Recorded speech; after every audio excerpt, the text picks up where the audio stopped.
முதல்ல இந்த மாத துவக்கத்தில் என்ன கிரக நிலைகள் விருச்சிக ராசிக்கு இருக்குது, மேலும் இந்த மாதத்தில் என்னென்ன கிரகங்கள் பயிற்சி ஆகுது, அந்த கிரக பயிற்சியால் ஏற்படக்கூடிய மாற்றங்கள் விருச்சிகத்துக்கு என்ன மாதிரியான பலன்களை தருது அப்படிங்கிறத அடிப்படையில் தான் அந்த பதிவானது பதிவு செய்யப்படுது.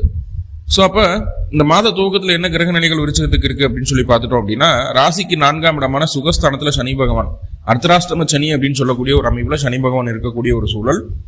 ராசிக்கு 5ஆம் இடத்துல செவ்வாயும் ராகுவும் இணைவு, உங்களுடைய ராசி அதிபதி ராசிக்கு 5ஆம் இடத்துல இருக்கக்கூடிய ஒரு சூழல். ராசிக்கு 6ஆம் இடத்துல புதன் சுக்கிரன் இணைவு, ராசிக்கு 7ஆம் இடத்துல சூரியன் குரு இணைவு. ஆமாங்க, குருவினுடைய பார்வை உங்களுக்கு கிடைச்சாச்சு, குருபலம் அப்படிங்கிறது வந்தாச்சு மே 1ஆம் தேதியிலிருந்து. உங்க ராசிக்கு 6ஆம் இடத்துல இருந்த குரு இப்ப 7ஆம் இடத்துக்கு வந்துட்டார். அடுத்து வரக்கூடிய ஒரு வருட காலங்கள் அங்கேயே தான் இருக்க போறார். ராசிக்கு 11ஆம் இடத்துல கேது பகவான் இருக்கக்கூடிய ஒரு அற்புதமான சூழ்நிலையில தான் இந்த மாதமானது பிறக்குது.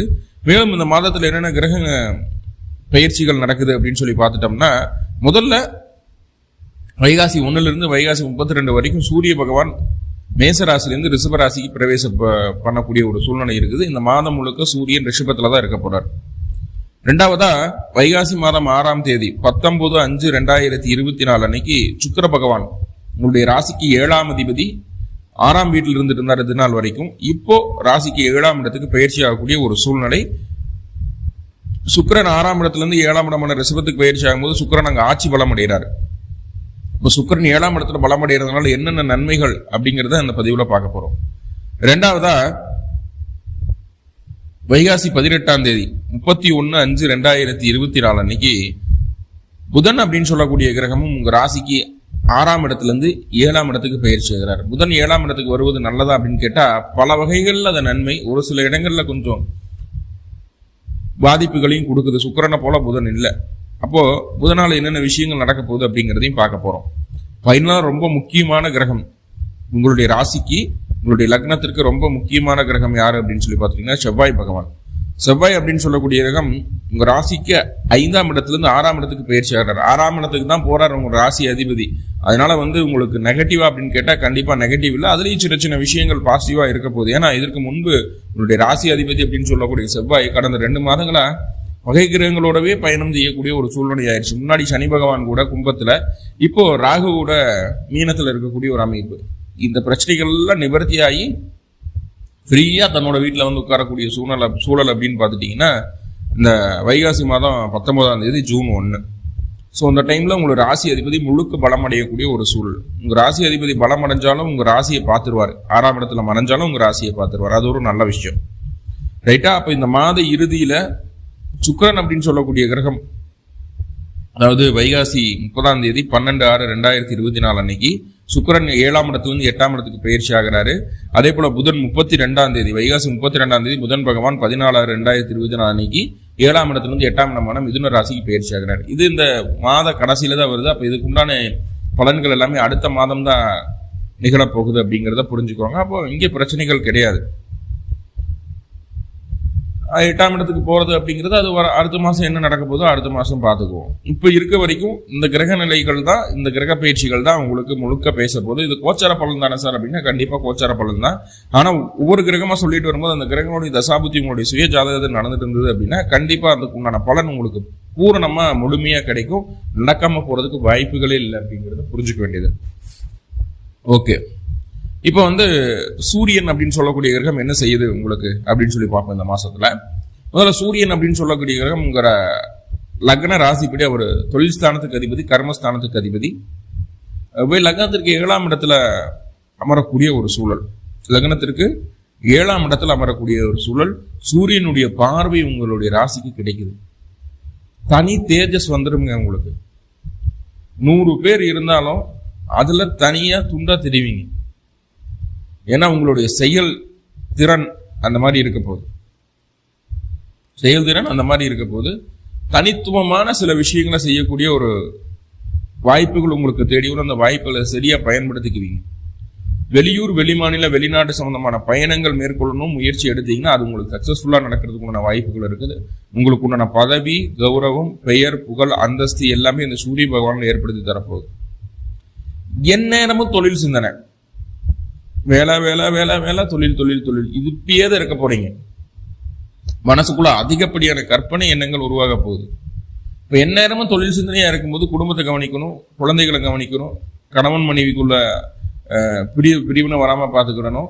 அதே போல தாய் தந்தையரை கவனிக்கிறோம். இத்தனை கடமைகள் இருக்குது ஒரு ஆண் மனிதனுக்கு. ஸோ இத்தனை இருந்தும் இது எல்லாம் ஒதுக்கி வச்சு போட்டு வேலை வேலை வேலை வேலை வேலைன்னு சுத்திட்டு இருக்கிற மாதிரியான ஒரு சூழ்நிலை இந்த மாதம். ஏன்னா வேலையில நிறைய ஏற்ற இறக்கங்கள் இருக்கும். ஆனா அதெல்லாம் சமாளிச்சிருவீங்க. அது எல்லாத்துக்கும் உங்களுடைய தனித்திறமை தான் காரணம். தொழில் சார்ந்த விஷயங்கள்ல முன்னேற்றம் உண்டாகக்கூடிய ஒரு அற்புதமான மாதம் தான் இது. இப்போ சூரியன் 7ஆம் இடத்துல இருக்கிறதுனால வெளிநாட்டில், வெளிமாநிலத்தில், வெளியூர்ல இருக்கக்கூடிய நபர்கள் நல்ல வருமானத்தை சம்பாதிக்கக்கூடிய ஒரு சூழ்நிலை இருக்குதுங்க. அதுல மாற்றம் இல்லை. கூட்டு தொழில் செய்யலாம், நண்பர்களோட சேர்ந்து செய்யலாம், மனைவியோட சேர்ந்து செய்யலாம், கணவரோட சேர்ந்து செய்யலாம் அப்படின்னு சொல்லி போட்டு கூட்டு தொழில் செய்யணும் அப்படிங்கிற ஒரு எண்ணம், ஒரு சிந்தனை, ஒரு முயற்சி இந்த மாதம் நீங்கள் எடுப்பீர்கள். அது உங்களுக்கு சாதகமாக வருமானு கேட்டால் கண்டிப்பாக சாதகமாக வரும். ஒரு பிரச்சனையும் கிடையாது. ஆனால் கூட்டு தொழில் செய்யணுங்கிற எண்ணம், முயற்சி இந்த மாதம் உங்களுக்கு நீங்க நினைச்சாலும் நினைக்கிறீங்கன்னா அதுக்குண்டான சிந்தனை தன்னை பாட்டில் வந்துடும். பொது ஜன மத்தியில உங்களுக்கு உண்டான அங்கீகாரம் கிடைக்கும். ஊர்ல பெரிய மனிதர்களா இருக்கிறாங்க, ஒரு நல்ல ஸ்டேட்டஸ்ல இருக்கிறாங்க, ஒரு அரசியல் ஈடுபாடு இருக்கக்கூடிய நபர்களா இருக்கிறாங்க, இல்ல 10 பேர் பார்த்தா மதிக்கத்தக்க பதவியில் இருக்கக்கூடிய நபர்களா இருக்கிறாங்க. ஸோ இந்த மாதிரி இருக்கக்கூடிய நபர்கள் உங்களுக்கு இந்த காலகட்டம் நண்பர்களாக மாறக்கூடிய ஒரு வாய்ப்புகளை ஏற்படுத்தி தருகிறது அந்த சூரிய பகவான். ஸோ இதெல்லாம் ஒரு பெட்டர். உடல் ஆரோக்கியம், கண்ணு சம்பந்தமான பிரச்சனை, முதுகு சம்பந்தமான பிரச்சனை, தலை சம்பந்தமான பிரச்சனைகள் ஏதாவது இருந்ததுன்னா அதெல்லாமே படிப்படியாக உங்களுக்கு நிவர்த்தி ஆகும். கண்டிப்பா நிவர்த்தி ஆகும். உடல் ஆரோக்கியம் அப்படிங்கிறது சற்று மேம்படக்கூடிய ஒரு சூழ்நிலையை சொல்கிறது. ஏன்னா 4ஆம் பாவத்தில் சனி பகவான் இருந்து அதிகப்படியான உடல் தொந்தரவுகளை கொடுத்துட்டு தான் இருக்கிறார் விருச்சிகத்துக்கு. ஸோ அதையெல்லாம் தாண்டி கொஞ்சம் உடல் ஆரோக்கியம் நல்லபடியா மாறுது அப்படின்னா கண்டிப்பா மாறுது. சூரியனுடைய ஆதரவால் அது மாறுது. ஏன்னா சனியினுடைய பார்வையை சூரியனுடைய பார்வை மட்டுப்படுத்தி விடும் அப்படிங்கிறது. 4ஆம் இடத்துல சனி வந்தாலே உடம்பு தொந்தரவு ஏன் வருது? சனியினுடைய பார்வை ராசிக்கு விழுந்துடும். சனி பார்வை வந்துட்டாலே உடம்பு தொந்தரவு வந்துடும். ஸோ அதை நார்மலா பண்றதுக்கு முதல்ல சூரியனுடைய பார்வை, 2வது குருவும் பார்க்கிறார் ராசியை. உடல் ஆரோக்கியம் அப்படிங்கிறது நல்லபடியாவே மேம்படுறதுக்குமான வாய்ப்புகளை சொல்கிறது.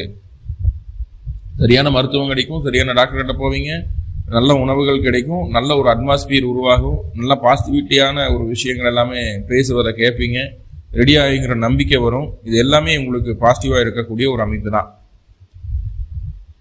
ஓகே, பொருளாதார ரீதியாக இருந்து வந்த தடை தாமதங்கள் நிவர்த்தியாகக்கூடிய ஒரு சூழ்நிலையை சொல்கிறது. தொழில் சார்ந்த விஷயங்கள் இது வரைக்கும் எக்கனாமிக்கலா கொஞ்சம் டவுன் கிரேடா இருந்துட்டு இருந்தா பரவாயில்ல. இனிமேல் அந்த சூரியன் 2, 5க்கு அதிபதியான குருவை தொடக்கூடிய ஒரு சூழல். அப்போ பொருளாதார ரீதியாக இருந்து வந்த தடை தாமதங்கள் நிவர்த்தியாகும். செய்யக்கூடிய தொழில உங்களுக்குன்னு தனி பெயர் அப்படிங்கிறது உருவாகக்கூடிய ஒரு சூழல். இவங்ககிட்ட போனா தான் இது சரியாகும் அப்படிங்கிற அளவுக்கு உங்களுடைய பெயர் அப்படிங்கிறது நல்ல ரீச் ஆகக்கூடிய ஒரு சூழ்நிலையை சொல்கிறது. அட்வர்டைஸ்மெண்ட் எல்லாம் இல்லாமே ரீச் ஆகும் அப்படிங்கிறது தான் இங்க ரொம்ப முக்கியமான விஷயமா பார்க்கப்படுது. ஒரு அற்புதமான ஒரு காலகட்டம் தொழில் சார்ந்த விஷயங்களுக்கு. அதே போல உங்களுடைய வாழ்க்கை துணையும் அவர்களுடைய தாயாரும் மனக்கசப்பு இருந்துட்டு இருந்ததுன்னா அந்த மனக்கசப்பு இந்த காலகட்டம் தீந்துடும். அவங்க 2 பேர்த்துக்குள்ள ஒரு அந்யூன்யம் உண்டாகிறதுக்கு உண்டான வேலையை செய்யுது அப்படிங்கிறத சொல்லுது. அதே போல உங்களுடைய வாழ்க்கை துணையும் உங்களுடைய குடும்பமும் நல்ல மெர்ஜாய்க்குவாங்க. இது வரைக்கும் அந்த இணக்கம் இல்லாம சண்டை சச்சரவுகளோட ஒரு புரிதல் இல்லாம போயிட்டு இருந்ததுன்னா அந்த புரிதல் எல்லாம் வர ஆரம்பிச்சிடும். 2 பேர்த்துக்குள்ள ஒரு நல்லது ஒரு இணக்கம் வரும். யார் என்னத்தை சொன்னாலும் கேட்கணும் அப்படிங்கிற ஒரு சிந்தனை வந்துடும். கேட்பாங்க, அனுசரணையா போவாங்க. பொருளாதார ரீதியாக இருந்து வந்த தடை தாமதங்கள் நீங்கும். குடும்பத்தில் இருந்து வந்த பிரச்சனைகளும் சால்வ் ஆகும். சொன்ன வாக்க காப்பாத்துவீங்க. என்ன சொல்றீங்களோ அதை தான் செய்வீங்க, என்ன செய்யறீங்களோ அதை தான் சொல்லுவீங்க, ரஜினி மாதிரி. ஸோ இந்த மாதிரி ஒரு நல்ல விஷயங்கள் எல்லாமே 7ஆம் இடத்துல இருக்கக்கூடிய சூரியனால வருது. சின்னதா ஒரு நெகட்டிவ் என்ன அப்படின்னா,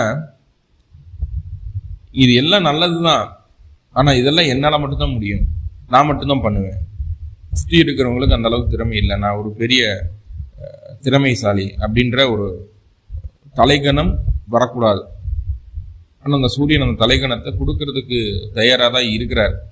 ஸோ அந்த இடத்துல மட்டும் நீங்கள் சரியாக நடந்துக்கிட்டீங்க அப்படின்னா உங்களுக்கு மேல் மூத்த நபர்களுக்கோ வயது மூத்த நபர்களுக்கோ குருஸ்தானத்தில் இருக்கக்கூடிய நபர்களுக்கோ தேவையான மரியாதைகளை கொடுத்து சற்று நிதானமாக இருக்கக்கூடிய ஒரு அமைப்பு இந்த விஷயத்துல. அப்படி இருந்துட்டீங்க அப்படின்னா கண்டிப்பா சூரியன் உங்களுக்கு மிகப்பெரிய நல்ல விஷயத்தை தந்து விடுவார். இந்த மாற்றமும் இல்லை. அடுத்ததான் புதன் பகவான் சுக்கிர பகவான், சுக்கிரன் உங்க ராசிக்கு 6ஆம் இடத்துல இருந்து 7ஆம் இடத்துக்கு பயிற்சி ஆகிறார். வைகாசி மாசம் 6ஆம் தேதி 19/5/2024 அன்னைக்கு பயிற்சி ஆனார்னா வைகாசி 30ஆம் தேதி வரைக்கும் 12/6/2024 வரைக்கும் 7ஆம் இடத்துல தான் பலமா உட்கார போறார். ஆட்சி பலம். அங்க ஆல்ரெடி குரு பகவான் இருக்காரு, சூரியனும் இருக்காங்க. குரு சூரியன் சுக்கிரன் இணைவு, குரு சுக்கிரன் இணைவு மகாலட்சுமி யோகம்னு சொல்லப்படுது. எப்படியும் சுக்கிர பகவான் குருவை கடந்துதான் வரணும். லட்சுமி யோகம் வேலை செய்யும். சூரியனோட அஸ்தமனம் ஆனாலும் பரவாயில்ல, லட்சுமி யோகம் தான் 7ஆம் இடத்துல. இப்போ நண்பர்கள் மூலமாக, வாழ்க்கை துணையின் மூலமாக, கூட்டாளிகளின் மூலமாக, தினமும் பார்த்து பேசி பழகக்கூடிய கொலீக்ஸ் அப்படின்னு சொல்லுவோம் இல்லையா, கூட வேலை செய்வாங்க, அவர்களின் மூலமாக தேவையான பொருளாதார முன்னேற்றம், பொருளாதார உதவிகள் உங்களுக்கு கிடைக்கும். வாழ்க்கை துணையோடு சேர்ந்து, நண்பர்களோடு சேர்ந்து வெளியூர் வெளிமாநிலம் சின்ன சுற்றுலாவெல்லாம் போயிட்டு வர்றதுக்கு உண்டான வாய்ப்புகளை இந்த காலகட்டம் உங்களுக்கு தருகிறது. கண்டிப்பா போயிட்டு வருவீங்க. சின்ன ஒரு பக்கத்தில் இருக்கக்கூடிய ஒரு நல்ல சுற்றுலா தலத்துக்காக போயிட்டு வரக்கூடிய ஒரு வாய்ப்புகளை சொல்கிறது. வெளியூர் வெளிமாநில பயணம் உங்களுக்கு சாதகமாக அமையக்கூடிய ஒரு அமைப்புகளை சொல்கிறது. சந்தோஷமா நிம்மதியா எல்லாத்துக்கூடையும் சேர்ந்து போய் ஒரு நல்ல ஒரு சுற்றுலாவா, நல்ல ஒரு பயணமா அது இருக்கிறதுக்கு வாய்ப்புகள் அதிகமாக ஏற்படுத்தி தரக்கூடிய ஒரு சூழ்நிலையை சொல்கிறது. அது ஒரு நல்ல விஷயமே உங்களுக்கு. சுக்கிர பகவான் 7ஆம் இடத்துல பலமாகிறார். அப்போ உங்களை காட்டிலும் உங்களுடைய வாழ்க்கை துணை அப்படிங்கிறது நல்ல ஒரு பலத்தில் இருக்காங்க அப்படிங்கிறத சொல்லுது. இப்போ உங்களுடைய சிந்தனைகளை விட அவர்களுடைய சிந்தனை ரொம்ப நேர்த்தியாகவும் ரொம்ப அற்புதமாகவும் இருக்கும். ஏதாவது புதுசாக ஒரு சில முயற்சிகள் எடுக்கணும், சில முடிவுகள் எடுக்கணும் அப்படின்னா அவங்கள கேட்டு பண்ணுங்க, தப்பில்லை. அது உங்களுக்கு சோரம் போகாது. கண்டிப்பாக அது உங்களை வளர்த்தி தான் விடும் அப்படிங்கிறதுல எந்த மாற்றமும் இல்லை. ஸோ அது ஒரு நல்ல விஷயம். ரொம்ப முக்கியமான அமைப்பு என்ன தெரியுங்களா? கல்யாணம் ஆகாமல் இருக்கக்கூடிய விருச்சிக ராசி, விருச்சிக லக்ன நண்பர்களுக்கு இந்த 7ஆம் இடத்துக்குள்ள சுக்கிரன் வந்ததுக்கு அப்புறம் கல்யாண பேச்சு ஆட்டோமேட்டிக்கா எடுக்க ஆரம்பிப்பாங்க. சீக்கிரமாவே பொண்ணு அமைஞ்சிடும், மாப்பிள்ளை அமைஞ்சிடும். திருமணம் சம்பந்தமாக இருந்து வந்த தடை தாமதங்கள் நிவர்த்தி ஆகும். கணவன் மனைவிக்குள்ள இருந்து வந்த தடை, பிரச்சனைகள், சங்கடங்கள், சலிப்புகள் எல்லாமே ஒரு ஓரமா ஒதுக்கி வச்சு போட்டு எனக்கு கணவர் தான் முக்கியம், எனக்கு மனைவி தான் முக்கியம், ஒன்று சேரக்கூடிய வேலைகளை செய்யும். ஸோ இதெல்லாம் அற்புதமான ஒரு நல்ல விஷயங்கள் தான். 7ஆம் பாவம் சம்பந்தப்பட்ட அத்தனை விதமான பிரச்சனைகளும் நீங்கும். வெளிநாட்டில் வெளிமாநிலத்தில் இருக்கிறவங்களுக்கு திருப்தியான வாழ்க்கை சூழல் அமையும். எல்லாமே நல்ல விஷயம்தான். என்ன, வாழ்க்கை துணைக்கு சில நேரங்கள்ல மருத்துவ செலவுகளை கொடுக்கும், உடல் தொந்தரவுகளை கொடுத்து மருத்துவ செலவுகளை கொடுக்கும். இல்லைன்னா அதை தவிர்க்கணும் அப்படின்னா உங்களுடைய வாழ்க்கை துணைக்கு ஏதாவது கிஃப்ட் பண்ணிடுங்க, அவங்களுக்காக செலவு செஞ்சிடுங்க. அது செலவு அப்படிங்கிறது அசட்டோட இருக்கணும். ஒரு ஜுவல் வாங்கி கொடுக்குறீங்க அப்படின்னா கண்டிப்பா அது உங்களுக்கு தேவையான ஒரு பொருள் தான். ஆனா அவங்களுக்கு வாங்கி கொடுக்கும்போது ஒரு செலவு, அவங்களுக்கு மன மகிழ்ச்சி ஆகுது, பிரச்சனைகள் குறையுது, அது உங்களுக்கு ஒரு சேவிங்ஸாகவும் உட்காருது இல்லையா? ஸோ அந்த மாதிரி ஆணா இருந்தாலும் பெண்ணா இருந்தாலும் ஜுவல் வாங்கி கொடுத்து தங்கத்தை பிடிக்காத அளவுக்கு யாருமே கிடையாது இல்லையா? ஸோ தாராளமா வாங்கலாம். ஓகே, இப்போ சுக்கிர பகவான் 7ஆம் இடத்துல இருந்து நல்ல விஷயங்கள் நிறைய செய்யறாரு. அடுத்ததா புதன் அப்படின்னு சொல்லக்கூடிய கிரகம் வரக்கூடிய வைகாசி மாதம் 18ஆம் தேதி, இதுக்கு முன்னாடி 6ஆம் இடத்துல இருந்தார். 8ஆம் அதிபதி 6ல், 11ஆம் அதிபதி 6ல், எதிர்ப்புகளை ஜெயிக்கக்கூடிய ஒரு அமைப்புல யார் வந்தாலும் சமாளிக்கலாம் அப்படிங்கிற ஒரு தன்னம்பிக்கையோட, ஒரு போராட்டமான மனநிலைமையோடு இருந்து எதிர்ப்புகளை ஜெயிச்சுட்டு வந்த ஒரு காலகட்டம் எல்லாம் மாறி வைகாசி மாதம் 18ஆம் தேதி 31/5/2024 அன்னைக்கு அவர் 7ஆம் பாவத்துக்கு வரார். இப்பதான் நம்ம சொல்லிட்டு இருந்தோம், கணவன் மனைவிக்குள்ள நல்ல அந்யூன்யம் உண்டாகும், சிறப்பா இருக்கும் அப்படின்ட்டு. ஆனா அந்த புதன் அப்படின்னு சொல்லக்கூடிய கிரகம் 7ஆம் பாவத்துக்கு வருது. அவர் உங்க லக்னத்திற்கு, உங்க ராசிக்கு அஷ்டமாதிபதி, 8க்குடையவர்.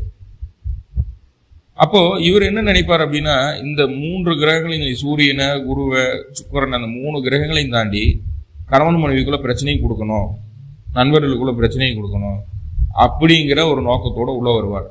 எப்பவுமே கடுகு சிறுத்தாலும் காரம் குறையாதுன்னு சொல்றோம் இல்லையா? அது மாதிரி புதன் சின்ன கிரகம் தான், ஆனா அதனுடைய பவர் அப்படிங்கிறது மிகப்பெரிய அளப்பரிய ஆற்றல் புதன்கிட்ட இருக்குது. புதனை பத்தி பேசணும்னா ஒரு நாள் பத்தாது, அந்த அளவுக்கு நிறைய விஷயங்களை வச்சிருக்கிறாரு புதன். அப்போ இந்த புதன் என்ன பண்றாருன்னா, பிடிக்கணும்னு நினைக்கிறாரு. புதனால என்ன பண்ண முடியும், எப்படி பிடிப்பார், எப்படி பிரிப்பார், எப்படி சண்டையை கொடுப்பார் அப்படின்னா, கணக்கு வழக்கு பார்க்கும்போது தான் சண்டையை கொடுப்பார். கணக்கு வழக்கு பார்க்கும்போது தான் ஒரு 100, 200, 500, 1000 அப்படிங்கிற விஷயங்களை எல்லாம் விட்டு கொடுத்துடணும். கணக்கு வழக்கு பார்க்கக்கூடாது. அட நம்மளுக்குள்ள எதுக்கு கணக்கு வழக்குன்னு சொல்லி கூட விலகி வந்துடணும். இப்போ வாங்க பார்க்கலாம், வாங்க பார்க்கலான்னு கூப்பிடுவாங்க. வடிவேல கிட்னி எடுக்கிற கூப்பிடுறாங்க இல்லையா, ஆம்பளையா இருந்த வாடா அப்படின்ற மாதிரி, இந்த மாதிரி கூப்பிடுவாங்க. கணக்கு வழக்கில் மட்டும் சிக்காதீங்க. ஸோ இந்த காலகட்டம் கணக்கு வழக்கு பார்க்குற மாதிரியான ஒரு சூழ்நிலைகள் அமைந்தது, ஒரு விஷயங்கள் வருது அப்படின்னா கண்டிப்பா அது நம்மளுக்கு பாதிப்பை தரப்போகுது. கணவன் மனைவிக்குள்ள பிரச்சனைகளை கொடுக்க போகுது, நண்பர்களுக்குள்ள ஒரு மனக்கசப்பை ஏற்படுத்த போகுது அப்படிங்கறத சொல்லுது. ஆனா இன்னொரு நல்ல விஷயம் என்னன்னா 11ஆம் அதிபதி 7ல் இருக்கிறார் அப்படிங்கிற ஒரு அமைப்பு பார்க்கும்போது கணக்கு வழக்குல பிரச்சனைகள், சங்கடங்கள், கசப்புகள் வந்தாலும் இறுதியில் அது சுபமா மாறிடும். புரிய வச்சிருவோம், பேச வச்சிருவோம், நார்மல் ஆயிடும். இருந்தாலும் எதுக்கு அந்த டைமிங் நம்ம கொடுக்கணும்? எதுக்கு அந்த பிரச்சனைக்குள்ள போய் அதுக்கு சுமூகமாக ஆகணும்? பிரச்சனையே வேணாம் அப்படின்னா விலகி நிற்கிறது நல்லது அப்படிங்கிறத புரிஞ்சுக்கோங்க. இப்போ புதன் அப்படின்னு சொல்லக்கூடிய கிரகம் இந்த இடத்துல மட்டும்தான் உங்களுக்கு பிரச்சனைகளை கொடுக்குது. மற்ற விஷயங்கள்ல உங்களுக்கு பாசிட்டிவ் தான், பிரச்சனைகள் இல்லை. புத்திசாலித்தனமா யோசிக்க வைக்கும். பிரசன்ஸ் ஆஃப் மைண்ட்னு சொல்றோம் இல்லையா, சூழ்நிலைக்கு தகுந்தாற் போல யோசிச்சு அந்த சூழ்நிலையிலிருந்து நம்மளை காப்பாத்திக்கிறது அப்படிங்கிற ஒரு விஷயம் இருக்கு இல்லையா. ஸோ அந்த மாதிரி பயங்கரமா யோசிக்க வைப்பார். நல்ல விஷயங்களை நிறைய செய்ய வைப்பார் அந்த புதன் தன்னுடைய புத்திசாலித்தனத்தினால. ஸோ இதெல்லாமே நல்லதுதான், கவலை இல்லை அப்படிங்கிறது விஷயங்களை சொல்லுது. அடுத்ததா பார்த்துட்டீங்கன்னா செவ்வாய் வைகாசி 19ஆம் தேதி, ஜூன் மாசம் 1ஆம் தேதி உங்க ராசிக்கு 5ஆம் இடத்துல இருந்து 6ஆம் இடத்துக்கு பயிற்சி ஆகிறார். அந்த செவ்வாய் 6ஆம் இடத்துக்கு பயிற்சி ஆகிறார் அப்படிங்கும்போது அது நன்மையா தீமையா சார் அப்படின்னு கேட்டுட்டா, கண்டிப்பா உங்களுடைய ராசி அதிபதி பலம் அடையக்கூடிய ஒரு சூழ்நிலை. கண்டிப்பா அது நன்மையை தவிர தீமை கிடையவே கிடையாது. 6ஆம் இடத்துல இருக்கிறதுனால நம்ம நோயை தேடி போவோம், எதிர்ப்பை தேடி போவோம், சண்டை கட்டிக்கிடுவோம் அப்படிங்கிறதெல்லாம் இருக்குது. ஸோ அதெல்லாம் அப்படின்னு பார்க்கும்போது அதுவும் பிரச்சனை இல்லை. உடல் தொந்தரவுகள் படிப்படியா நீங்கும். நல்லா பாருங்க, உடல்ல இருந்து வந்த தொந்தரவுகள் படிப்படியா நீங்கிறதுக்கு உண்டான வேலைகள் நடக்கும். ஸோ அதுல குழப்பம் இல்லை. 2வது, எதிர்ப்புகளை ஜெயிக்கக்கூடிய வல்லமையை அந்த செவ்வாய் பகவான் கொடுப்பார். எதிரிகளே இல்லாம போற அளவுக்கு உங்களுடைய தனித்திறனை மேம்படுத்தக்கூடிய ஒரு அமைப்பு இந்த செவ்வாய் பகவானுக்கு உண்டு. உங்களுடைய ராசி அதிபதி உங்க ராசிக்கு 6ஆம் இடத்துல இருந்து உங்க ராசியே பாக்குறாரு. உங்களுக்கே தன்னம்பிக்கை வந்துடும். பார்த்துக்கலாம், என்ன ஆயிட போகுது, எதுனாலும் நம்ம சமாளிக்க முடியும், நம்மளால முடியாது ஏதாவது இருக்கா அப்படின்ற மாதிரி ஒரு தன்னம்பிக்கை வந்துடும். உங்களை சுத்தி ஒரு பாசிட்டிவான விஷயங்களை பேசக்கூடிய நபர்களே இருப்பாங்க. நெகட்டிவா எதுவுமே இருக்கிறது பேசுறதுக்கோ சொல்றதுக்கோ வாய்ப்பு இல்லாத மாதிரியான ஒரு சூழ்நிலை உண்டாகும். உறவுகள் மீது அதிக பற்றுதல் உண்டாகும். உறவுகளுக்காக ஏதாவது செய்யணும், உறவுகள் கூட கூடி இருக்கணும் அப்படிங்கிற ஒரு சிந்தனை வரும். கண்டிப்பா இந்த காலகட்டம் உறவுகளோட சேர்ந்து இருக்கக்கூடிய ஒரு வாய்ப்புகளும் உண்டாகக்கூடிய ஒரு அமைப்பா பார்க்கப்படுது. ஸோ இது எல்லாமே நல்ல விஷயம். 6ஆம் இடத்துல இருக்கிறதுனால. ஆனா ரொம்ப ரொம்ப ஆவேசமா, ரொம்ப அந்த சூரியனுக்கு சொன்ன மாதிரி ஈகோ பாக்குறோம் இல்லையா, அந்த ஈகோவே இங்க அவசரமான ஈகோவா மாறிடும் செவ்வாய் வந்ததுக்கு அப்புறம். அப்போ அவசரப்பட்டு தேவையில்லாத விஷயங்கள்ல கோபப்படுறதுனால சில மன அழுத்தங்களும் மன உளைச்சலும் ஏற்படும். ஸோ அந்த கோபத்தையும் அவசரத்தையும் குறைச்சிக்கிறது நல்லது. ரொம்ப ஸ்பீடா இயங்க வேண்டாம், கொஞ்சம் நிதானம் தேவை. எந்த ஒரு விஷயமா இருந்தாலும் கொஞ்சம் நிதானம் தேவை அப்படிங்கிறத மட்டும் இந்த செவ்வாய் சொல்லுது. மற்றபடி இந்த மாதம் உங்களுக்கு பெரிய நெகட்டிவெல்லாம் எதுவுமே கிடையாது. கணக்கு வழக்கு பார்க்காம குடும்பத்தை தாண்டிட்டு கொண்டு வந்தீங்கன்னா போதுமானது. உடல் ஆரோக்கியத்திலிருந்து அத்தனையுமே சுபமா இருக்குது. படிப்பு சம்பந்தமான விஷயங்கள் அனைத்துமே நல்லா இருக்கு. இப்போ நிறைய பாசிட்டிவ் பார்த்துட்டா சின்ன